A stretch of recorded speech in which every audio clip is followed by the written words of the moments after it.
Christ the King Sunday. Kingship is about service.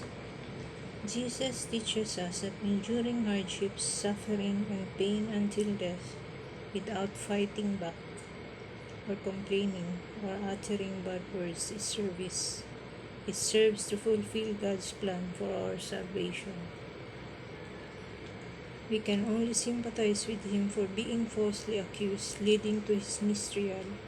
We know those who manipulated the people and pressured Pilate to silence Jesus forever.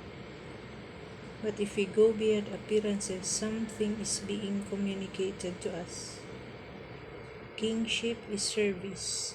It is denying oneself of self-preservation or attempts to stay in power by hook or by crook.